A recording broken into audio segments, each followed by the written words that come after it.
Qu'est-ce que la fibre de verre et comment est-elle fabriquée?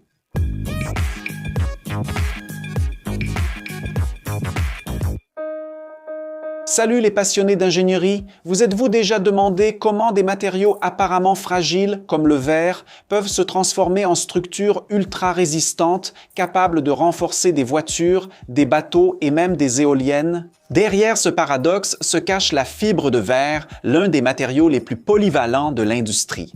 Mais qu'est-ce qui définit exactement ce composite et quels sont les procédés chimiques et physiques qui permettent sa fabrication?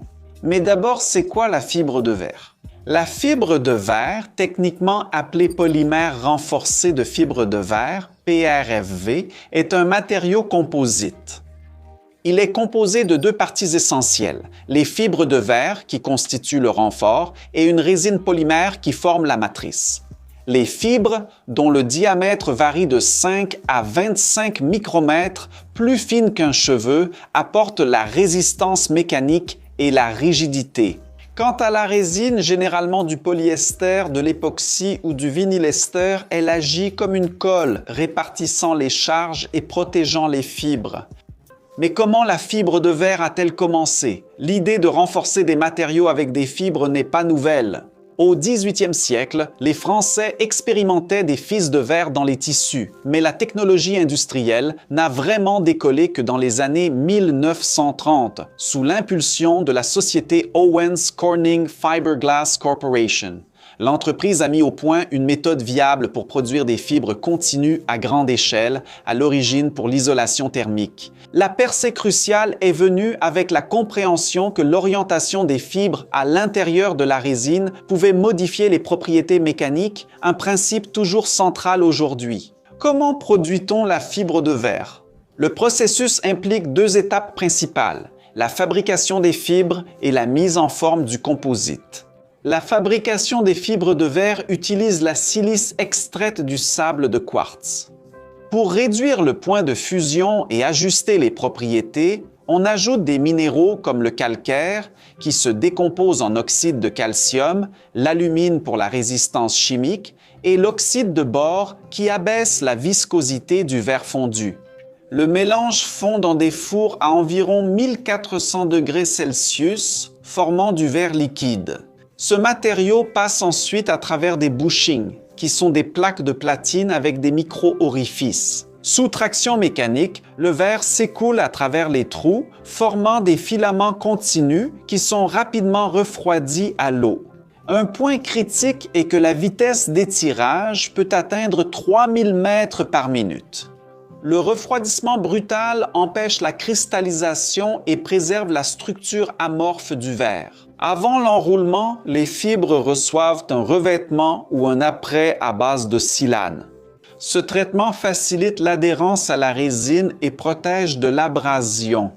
Lors de la mise en forme du composite, les fibres sous forme de roving, de tissu ou de mat sont combinées avec la résine.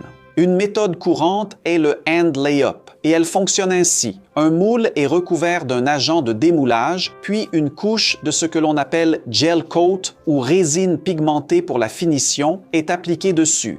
Les fibres sont ensuite disposées manuellement et imprégnées de résine catalysée avec du peroxyde de méthyléthylcétone, qui déclenche la polymérisation, qui se fait par activation thermique et forme des réseaux tridimensionnels rigides. La réaction exothermique libère une chaleur comprise entre 100 et 150 degrés Celsius.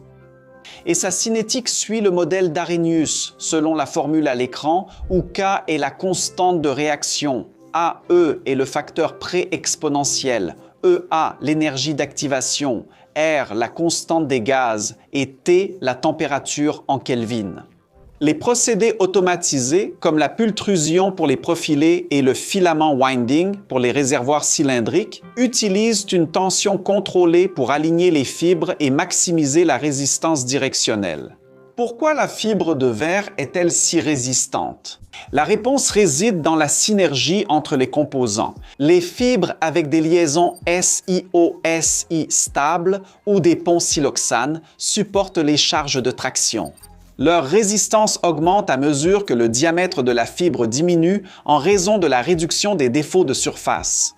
La résine transfère les contraintes entre fibres et résiste à la compression. L'interface entre la fibre et la résine, renforcée par le silane, empêche la délamination ou le décollement. À l'échelle microscopique, lorsqu'une charge est appliquée, les fissures se propagent dans la résine, mais sont déviées par les fibres, un mécanisme appelé crack bridge, dissipant ainsi l'énergie. Et où utilise-t-on les fibres de verre? Leurs utilisations sont très variées. Elles sont utilisées dans les carrosseries de bus, les réservoirs de carburant, les hélices de bateaux. La légèreté du matériau diminue la consommation d'énergie. Elles servent aussi aux pales d'éoliennes, tubes anti-corrosion pour l'eau et produits chimiques, ainsi qu'aux planches de surf et cannes à pêche. Des données mesurables expliquent sa préférence car elle a une densité d'environ 2 grammes par centimètre cube, mais avec une résistance spécifique, c'est-à-dire la résistance par rapport à la densité. 10 fois supérieure à celle de l'acier au carbone, avec en plus une isolation électrique intrinsèque. Comment la fibre de verre se compare-t-elle à d'autres matériaux? La fibre de verre occupe une place unique parmi les matériaux structurels en équilibrant des propriétés que les métaux et d'autres composites ne peuvent pas reproduire facilement. Elle présente une densité 4 fois inférieure à celle de l'acier au carbone. Elle résiste totalement à la corrosion, supprimant le besoin de peinture ou galvanisation en milieu marin ou chimique. Cependant, son module d'élasticité étant 5 fois moindre que celui de l'acier, cela limite son usage pour des applications nécessitant une rigidité extrême, comme les poutres de très grande portée. Par rapport à l'aluminium, il conserve un avantage anticorrosion avec un coût 30% inférieur par unité de volume, mais il perd en conductivité thermique et électrique, ce qui le rend inadapté pour les échangeurs de chaleur ou les composants électriques.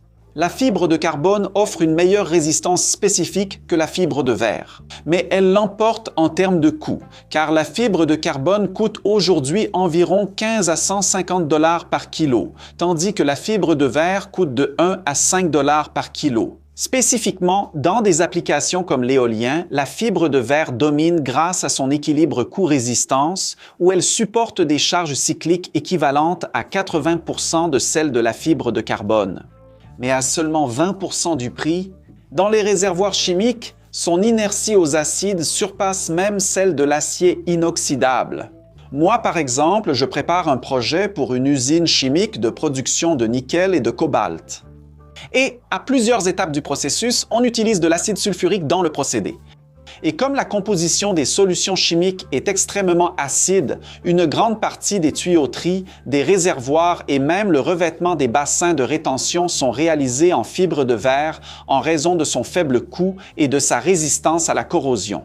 L'inconvénient persistant réside dans le recyclage, car, contrairement aux métaux, les composites à base de fibres et de résine exigent des procédés thermiques complexes pour la séparation, ne récupérant que 50 à 70% de la fibre de verre qui synthétise des siècles de connaissances en sciences des matériaux, de la fusion contrôlée de la silice à l'ingénierie des interfaces. Son secret ne réside pas seulement dans la matière première, mais dans l'ingénierie microscopique qui transforme la fragilité en robustesse. À mesure que nous progressons dans les résines durables et le recyclage efficace, ce matériau continue d'évoluer. Désormais, c'est un outil industriel et une composante d'une économie circulaire. Si vous êtes arrivé jusqu'ici et que vous avez aimé la vidéo, profitez-en pour vous abonner si ce n'est pas déjà fait, laissez un like et activez la cloche des notifications. Aviez-vous déjà pensé à toute la chimie et la physique impliquées dans ce bateau ou cette pale d'éolienne? Quels autres objets en fibre de verre connaissez-vous? Dites-le moi en commentaire. Ici, 2 vidéos intéressantes à regarder pour élargir vos connaissances et explorer votre curiosité. Et si vous voulez nous soutenir, il suffit de laisser un like, de vous abonner à la chaîne, d'activer la cloche et de penser à devenir membre de la chaîne. Voilà, passionnés d'ingénierie, une grande accolade et à bientôt dans la prochaine vidéo.